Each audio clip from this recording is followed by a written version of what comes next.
Así fue España, con César Vidal y Lorenzo Ramírez.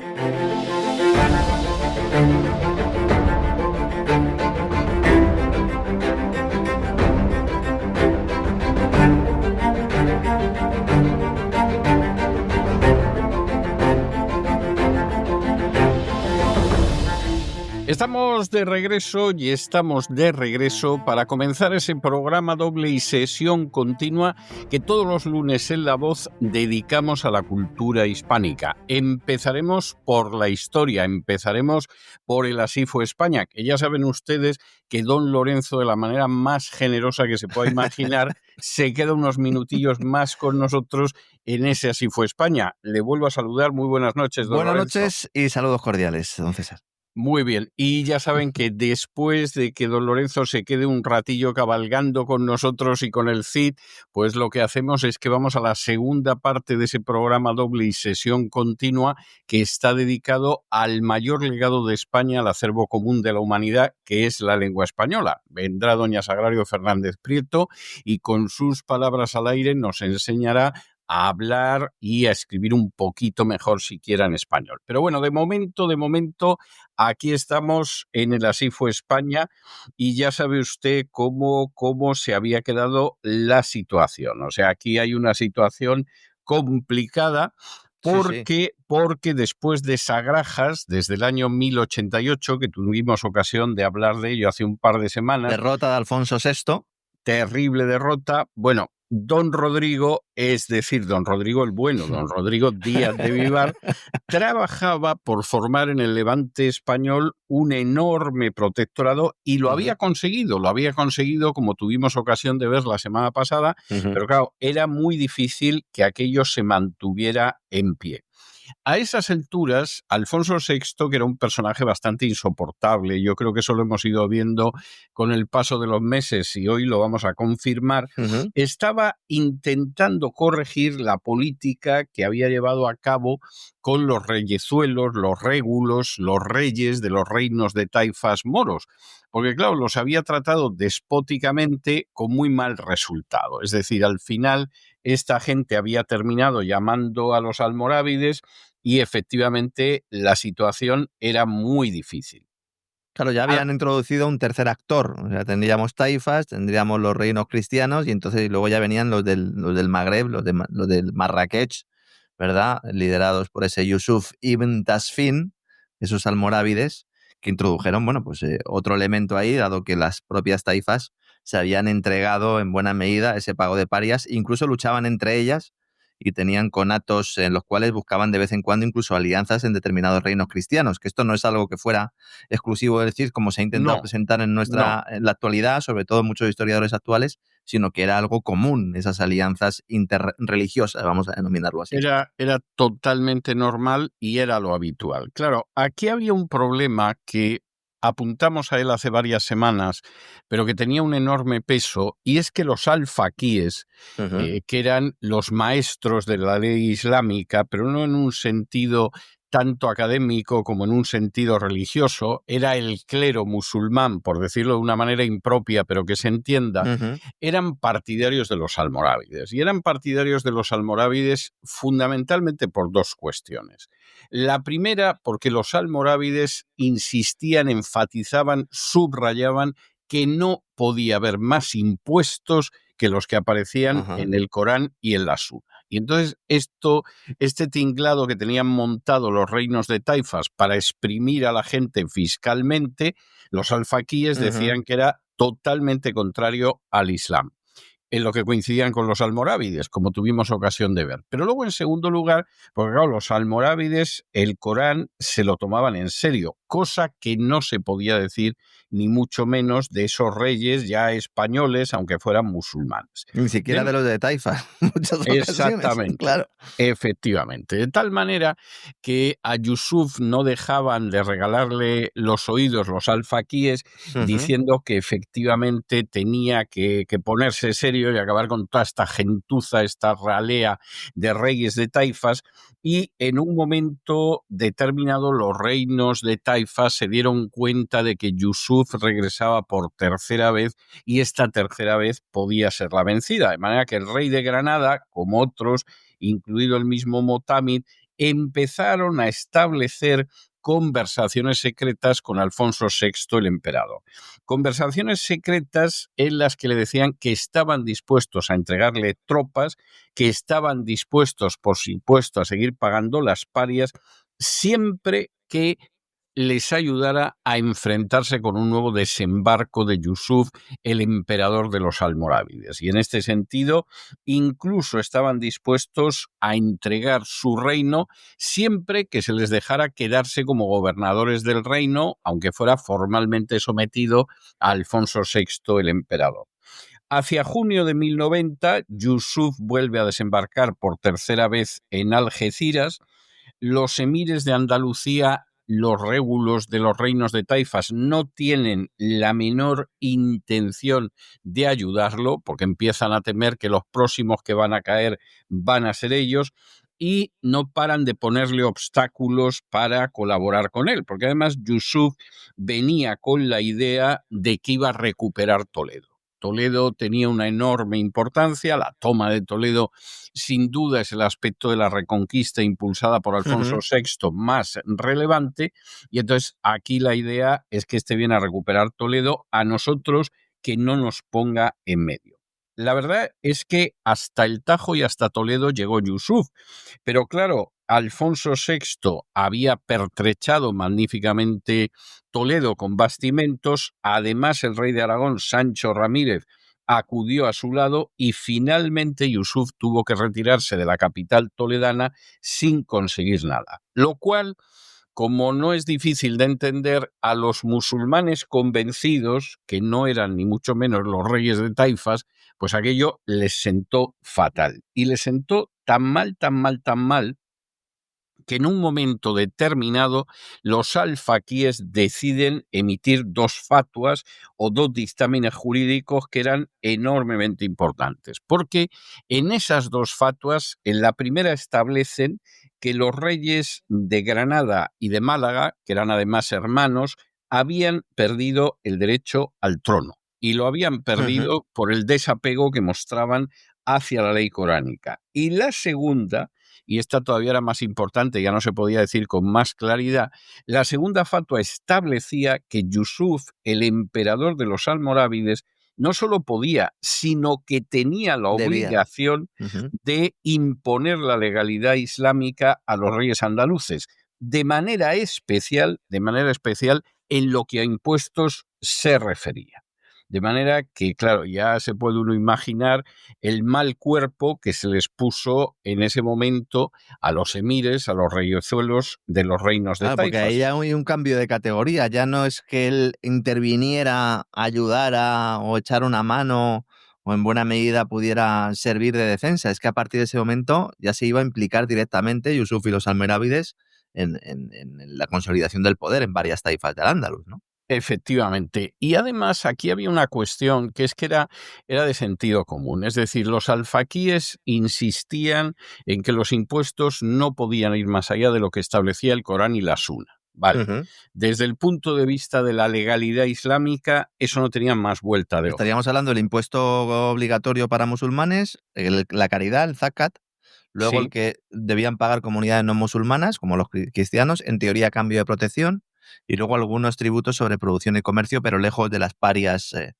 las parias que cobraban los cristianos, ¿no? Alfonso VI. Exactamente. Claro, ¿cuál es el problema que había con esta historia? Que eso, desde el punto de vista legal, era inatacable. La tesis de los almorávides era intachable.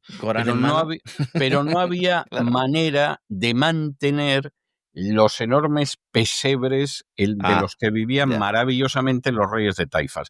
Es decir, que si se da usted cuenta, pasaba entonces lo mismo que pasa en España a casi 1000 años de distancia, a 900 y pico años de distancia.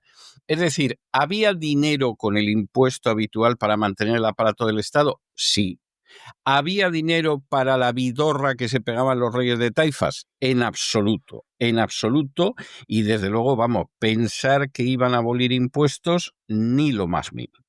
Bueno, pues Yusuf, siempre obediente a la voz de los alfaquíes, ordena a los emires andaluces que declaren abolidos los impuestos ilegales y se dirige con el ejército hacia Granada. No ha podido tomar Toledo, pero va hacia Granada. Claro.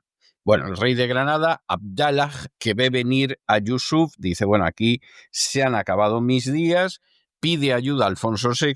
Alfonso VI le dice que lo siente muchísimo, pero que con la que ha tenido en Toledo no puede bajar hasta el reino de Granada a ayudarle, y entonces él empieza a pedir ayuda pues a los otros reyes moros, al de Badajoz, a los otros régulos, y claro, todos ellos le dicen que sí, que resista, sé fuerte, Abdallah, sé fuerte, pero que desde luego ellos no entran en la historia.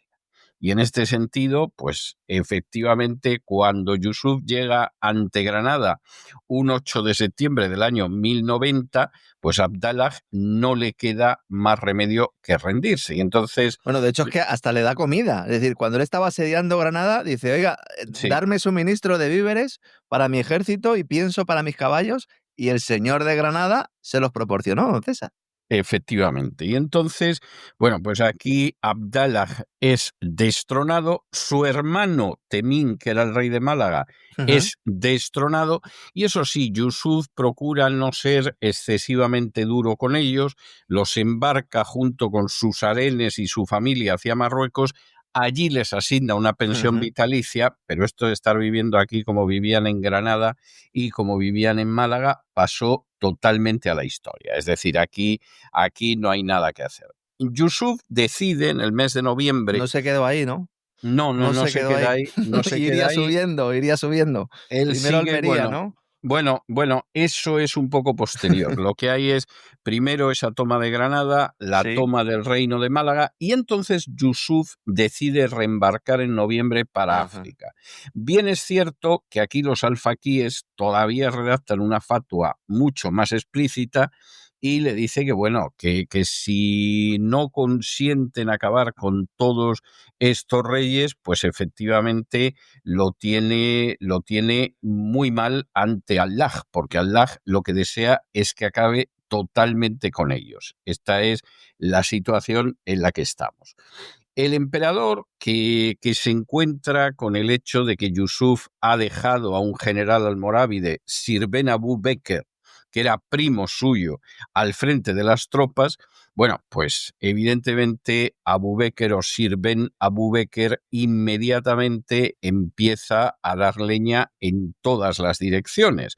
Es decir, aquí vamos a ir ahora a por Granada y a por Sevilla, y vamos a ver cómo nos extendemos hacia el Levante, donde está el Cid.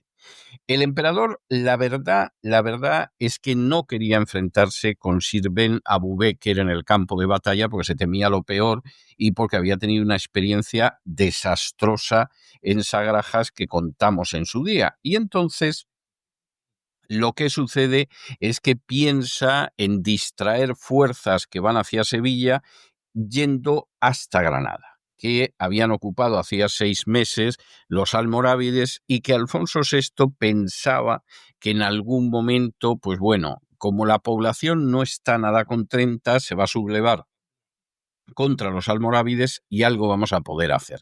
Y aquí entra el Cid de nuevo en escena. ¿Por qué? Bueno, Alfonso VI era un personaje bastante insoportable, como hemos tenido ocasión de ver. Yo a veces me da la sensación de que la reconquista de Toledo fue por casualidad, porque luego la verdad es que lo hizo muy mal, pero estaba casado con una francesa muy inteligente que se llamaba Constance. Y entonces, vista la nueva situación que existe en ese momento, con Ben Abubekr yendo hacia, bueno, aguantando Granada, yendo hacia el norte, la reina Constanza decide escribir al Cid. Y lo escribe para decirle que, bueno, pues aquí sería importante que efectivamente ayudarais al rey Alfonso, al emperador Alfonso, en la situación en la que está. Al Cid le llega la carta de la reina Constanza cuando está cercando una localidad musulmana que se llama Liria y que estaba a punto de caer. Y posiblemente otro que no hubiera sido el Cid, pues hubiera dicho, ya iré yo cuando pueda, porque en estos momentos con Liria a punto de rendirme después de 7 meses que la tengo sitiada, esto es lo más importante. Pero lo cierto es que el Cid, ante el deseo que le expresa la reina Constanza, ante la oportunidad de volver a llevarse bien con el rey, inmediatamente abandona el asedio y a marchas forzadas va a buscar al ejército del rey Alfonso para sumarse a él y se lo encuentra en Martos. ¿Qué sucede ahí? Hombre, pues sucede lo de siempre. El Cid pilla en una situación bastante delicada al rey Alfonso y el rey Alfonso, bueno, lo recibe loco de contento, como si no le hubiera querido, vamos, como si no pudiera quererle más. Y tanto el Cid Y se como Alfonso olvida de se aquel olvida de todo, desencuentro, que si tú estabas amigos. aquí, que si habíamos quedado aquí, que si tú no viniste, que si pasaste de largo, etcétera, etcétera, ¿no? Efectivamente. Entonces, pues estupendo, lo recibe honrosamente y desde Martos se dirigen atravesando la región montañosa de Alcalá la Real y la Sierra de Parapanda hacia la Vega de Granada. La Vega de Granada, cuando la ve la gente del norte, enloquece, porque claro, hacía ya varias décadas que una taifa, que además venía del norte de África, era una taifa berberisca, la de los siríes, había establecido en Granada, capital de su reino, ya habían levantado una roja, no la selección española, sino la Alhambra, como decimos en español, que es lo que significa la roja. Alhambra es la roja. No era todavía la Alhambra que sería después, pero ya habían empezado a construirla y claro, ahí llegan leoneses y castellanos, ven la Vega Granadina, que es un deleite para los ojos, ven la Alhambra, aunque no fuera todavía esta, y claro, están locos de contento pensando en lo que podrían encontrar. De oro poco, porque cuando había estado Yusuf Había hasta limpiado ya el tema.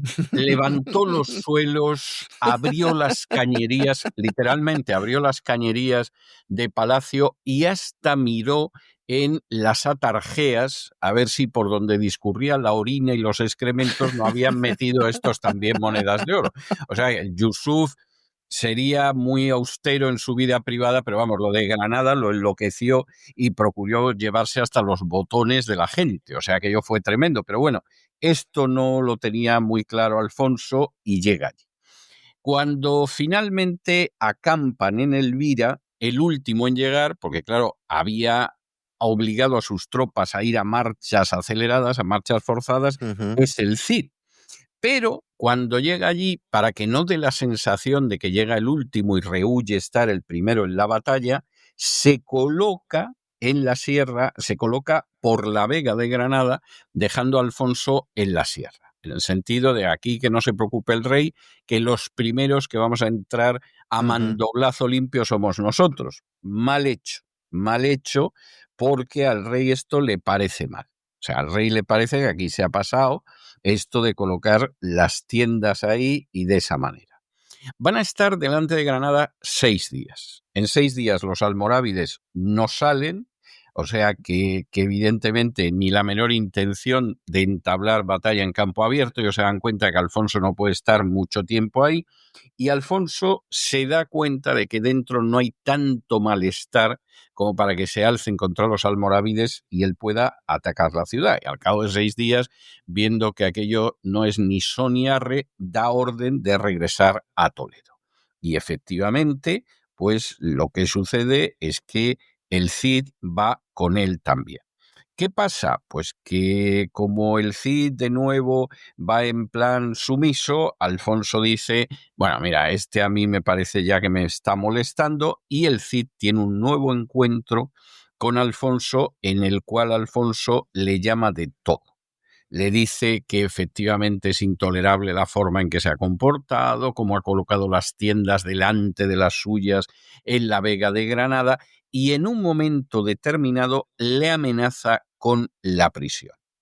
Lo cual es terrible porque el Cid había renunciado a tomar Liria para llegar deprisa y corriendo y ayudar al rey Alfonso en el intento de toma de Granada. Bueno, el Cid, que se da cuenta de que efectivamente esta vez, además, como las cosas han ido cada vez a peor, puede acabar en una mazmorra, por la noche se marcha hacia las sierras del Segura a ver lo que hace. ¿Qué es lo que provoca? Porque esta es la gran pregunta. O sea, ¿qué es lo que provoca que el rey Alfonso fuera tan miserable con el Cid? Porque la primera vez tú puedes decir, bueno, los envidiosos que había por ahí, vale.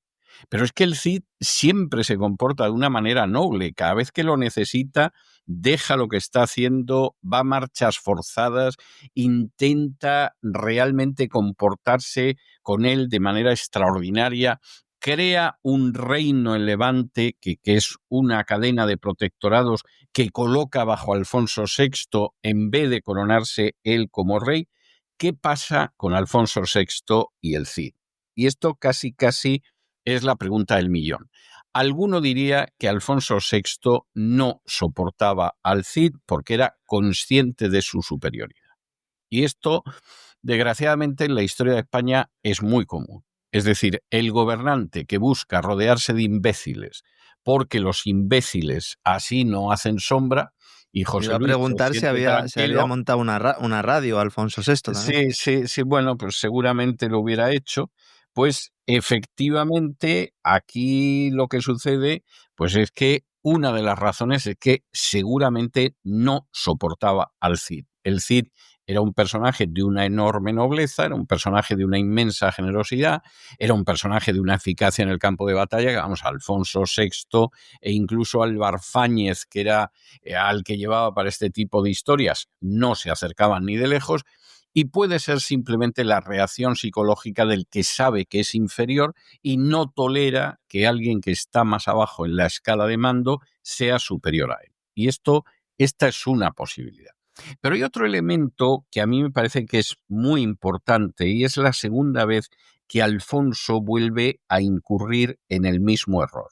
Y es que la última vez que Alfonso VI restaura en su gracia al Cid, por decirlo de alguna manera, le había concedido que las conquistas que llevara a cabo efectivamente se hicieran hereditarias.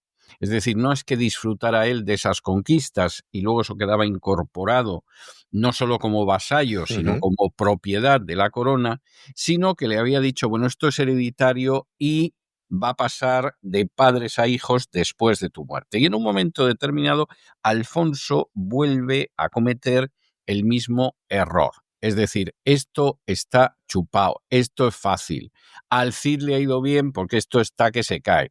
Y yo no voy a permitir que este vaya aumentando el territorio a costa de esta gente, cuando en realidad eso lo puedo hacer yo perfectamente. He sido excesivamente generoso con el Cid. De manera que me queda muy bien el anular los términos del último pacto de vasallaje y que efectivamente el Cid no se lleve nada.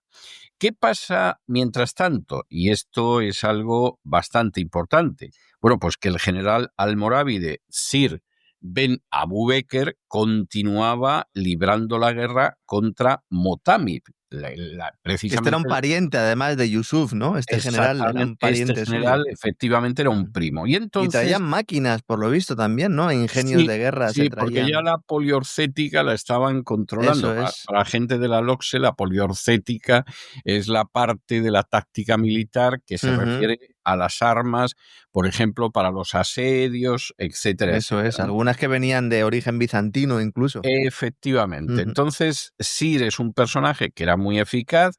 En un momento determinado acampa frente a Sevilla, mientras sus hombres atacan Córdoba, atacan Ronda y atacan Jaén. Córdoba cae en marzo del 1091 en manos de los almorávides. Y aquí, efectivamente, lo que hay es una situación que da lugar a un episodio que voy a mencionar en minuto y medio. Yo sé que es muy novelero, pero es para mencionarlo aunque no es tan importante. Y es que precisamente cuando Córdoba es tomada por los almorávides, su monarca, que era Al-Mamún, muere en el asalto. Los almorávides le cortan la cabeza, la clavan en una lanza, la pasean por el campamento y está clarísimo quién se ha impuesto en Córdoba. Y la viuda de ese Al-Mamún, que se llamaba Zaida, huye inmediatamente a buscar el amparo de Alfonso VI. Claro, aquí Alfonso VI dice, bueno, si yo a la viuda la cobijo, y no solamente la cobijo, sino que además me la llevo a la cama, efectivamente yo tengo cierta legitimidad para en el futuro intentar expulsar a los almorávides de Córdoba y hacerme rey de Córdoba. Y encima, para terminarlo de arreglar, pues resulta que los ricos hombres, los condes y demás pelotas que había en la corte de Toledo le dicen a Alfonso que sí, que se case con la mora, etcétera, etcétera. Claro, no hace falta decir que casarse con la mora era impensable, porque ya estaba casado con la reina Constanza, pero eso sí, la tomó como concubina. La mora, que se ve que tenía un miedo a los almorávides, que no le llegaba la camisa al cuerpo, se convirtió al cristianismo adoptando el nombre de Isabel y, de hecho, acabaría dando a Alfonso el único hijo varón que tuvo, que fue el infante Sancho. Y en este sentido, esta es una nota que había que contar. Bueno, tanto miedo le tenían que, de hecho, justo antes de que se produjera la caída de Córdoba, como sabían que iban a venir los almorávides y que los iban a poner a todos más rectos que el palo de una vela, pues dijeron, pues este es nuestro último momento para cantar, para bailar. Y entonces cuando entraron los otros, encontraron allí restos de que habían estado incluso de farra y de fiesta, porque pensaban que era la última vez que iban a poder, ¿no? O sea, que el miedo era evidente. Y esto es muy español, ¿no? Dicen, bueno, pues si se va a acabar el mundo mañana, pues nos vamos de farra, nos vamos de fiesta, como en el día del apagón eléctrico, que los bares estaban llenos, ¿no? Sí, efectivamente. Bueno, antes de que acabara el mes de abril de ese año 1091, a Motámid, de todo lo que había sido el reino, le quedaba un poquito de la región de Sevilla, Carmona y Ronda. Pide ayuda de nuevo a Alfonso VI y Alfonso VI pues decide que sí, que le va a ayudar, le envía un ejército al mando de Álvar Fáñez, porque con el Cid no quería saber nada, y bueno, lo que sucede es que a Álvar Fáñez le dan los almorávides un revolcón terrible al pie del castillo de Almodóvar del Río. Y entonces, pues con una Sevilla totalmente desamparada, los almorávides entran en ella, Motámid es reducido a prisión y lo mandan a Ahmad en Marruecos, donde, bueno, ahí realmente lo pasaría muy mal. ¿Qué consecuencias tiene esto? Pues hombre, muy sencillo. Las consecuencias que tiene esto es que todo pie que tenía puesto en Andalucía Alfonso VI se lo han ido quitando precisamente los almorávides.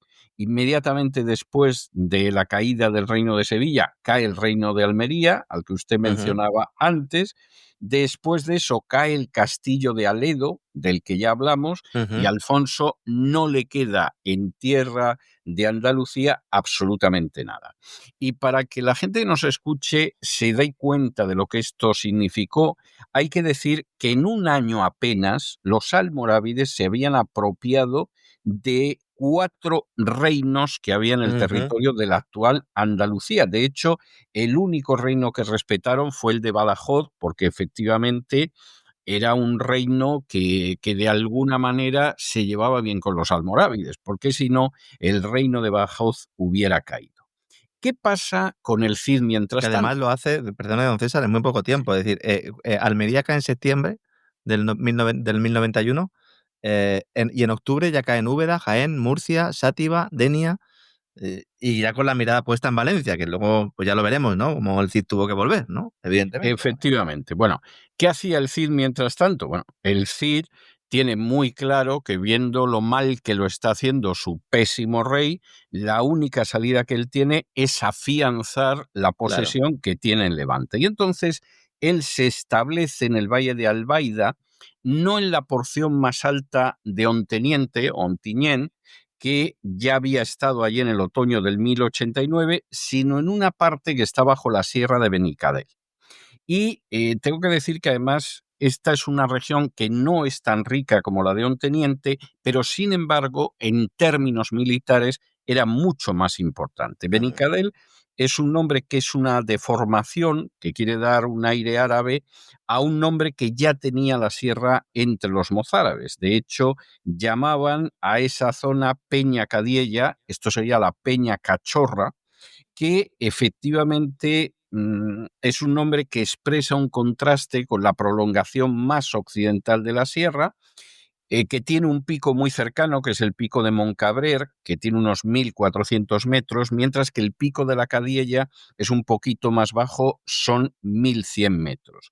Estas cumbres, que son unas cumbres peladas, estériles, calizas, abrigan lo que es la parte de sombra del valle, y eso hace que junto con la abundancia de aguas, pues ahí hubiera unos cultivos de secano que le venían muy bien al Cid. Ahí estaba la vid, estaba el olivo, estaba el trigo, estaba la cebada, estaban los algarrobos, y luego había unas barranqueras donde había huertos entre los cuales, por ejemplo, se cultivaba la morera, por eso de que es el alimento de los gusanos de seda, y efectivamente permitía tener una industria sedera. Bueno, desde aquí el Cid efectivamente va a intentar controlar todo. Y efectivamente él fortifica Peña Cadiella y la va a convertir en una auténtica plaza fuerte que cierra, como si fuera un muro, la parte sur de la región valenciana. Y en el momento en que domina Peña Cadiella, esto es una muestra verdaderamente del talento estratégico del Cid. En ese momento él ya puede controlar las salidas y las entradas en Valencia, y cualquier invasión de los almorávides que viniera desde el sur efectivamente tenía posibilidades de controlarla. El Cid no es solo un gran táctico, que hemos tenido ocasión de ver que era un grandísimo táctico, es que además es un extraordinario estratega. Y esto hace que en ese momento, con 45 años, que eran muchos años en aquella época, él tenga ya un señorío sobre las tierras de la península que desde muchos puntos de vista es el señorío más codiciado por todos, pero que al mismo tiempo a él le hace concebir la idea de que claro que puede enfrentarse con los almorávides y que claro que puede derrotarlos. Hay un dicho que aparece en esa época, que es el de que un Rodrigo perdió esta península y otro Rodrigo la recobrará. El Rodrigo que la perdió fue el Don Rodrigo, que en el 711 pierde la batalla de Guadalete contra los musulmanes, y el Rodrigo que la iba a recobrar, teóricamente, era el Cid Campador, al que los propios monarcas de la península ya ven como el único que efectivamente se puede enfrentar con los almorávides y sacarlos de esa situación. Por concluir el episodio pero me parece bastante importante. Alfonso intenta en algún momento enfrentarse con esos almorávides, fracasa, se ve en un momento determinado en una situación en la que quiere aliarse con Génova y Pisa, lo cual, dicho sea de paso, no sirve de nada, pero usted sabe que a veces los políticos españoles, cuando no saben arreglar los problemas de España, se van de gira por el extranjero o tienden lazos por ahí, y eso les hace sentir que hacen bien lo que son incapaces de hacer bien, pero en un momento determinado lo que sucede es que Alfonso es un personaje totalmente eclipsado por el Cid. Algún intento que hace de ir hacia Levante acaba muy mal, y en el caso de los almorávides, él se da cuenta de que lo único que puede hacer frente a los almorávides es defender la frontera de Toledo o la frontera de Coimbra, porque no hay para más. A inicios del año 1093 muere la reina Constanza a la que entierran en el monasterio de Sagún, que era una sucursal de la orden de Cluny, que es la orden francesa con la que Alfonso VI piensa que la reconquista va a ir bien. En absoluto, lo sometieron a Roma y para de contar. Hasta ahí llegó la ayuda extranjera, que es lo que suele pasar en España, que generalmente la ayuda extranjera llega para someterte y desde luego no para ayudar. En el momento en el que muere la reina Constanza, que era casi el cerebro inteligente de la corte, el Cid se queda totalmente sin valedor en la corte y Alfonso se casa y de nuevo, cosa curiosa, se casa con una extranjera en ese año 1093, que es la reina Berta. Pero para que la gente se haga idea, y con esto vamos a concluir, de hasta qué punto Alfonso ya no es ni una sombra de lo que pudo parecer que era cuando reconquistó Toledo, los dos yernos borgoñones que tiene Alfonso se dividen lo que va a ser el reino de León a la muerte de Alfonso. Y aquí, obedeciendo indicaciones del abad de Cluny, que por cierto lo canonizarían y sería San Hugo, pero era una víbora, bueno, pues deciden que se van a dividir en el momento en el que muera Alfonso el reino. Y entonces Ramón sería rey y cedería a Enrique o a Henry la tierra de Toledo. Y en caso de no poder, la de Galicia. Y el tesoro de Toledo, pues se lo iban a dividir los dos cuñados, que habrá quien se queje de los cuñados, los dos yernos. Y en ese sentido, 2/3 irán para Ramón, 1/3 para Henry.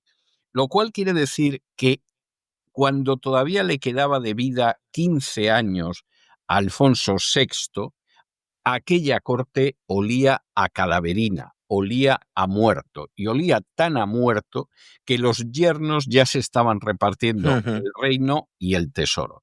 Y efectivamente, la única esperanza de España, y eso lo veía el rey de Aragón y cualquier otro que mirara aquello, incluso el conde de Barcelona, a pesar de que el Cid le puso las peras al cuarto en varias ocasiones, la única esperanza de España frente a los almorávides era el Cid y el bastión de Levante. Pero de eso, Dios mediante, y si Dios nos da salud, hablaremos ya la semana que viene.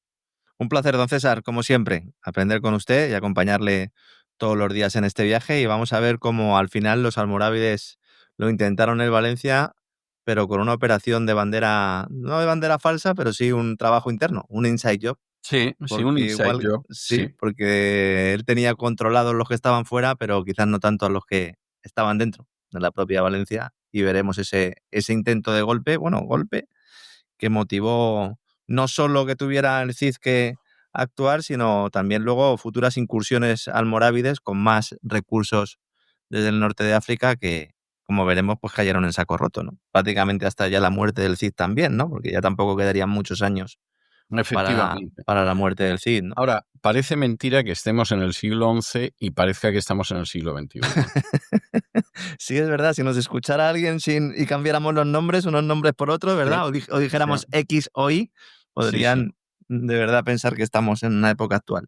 Es así. Bueno, para eso sirve la historia, ¿no? Para no repetir los errores, con lo cual no se utiliza muy bien, ¿no, César? No, claro, prefieren no utilizarla y crear falsos relatos para arrastrar a la gente como al asno del ronzal.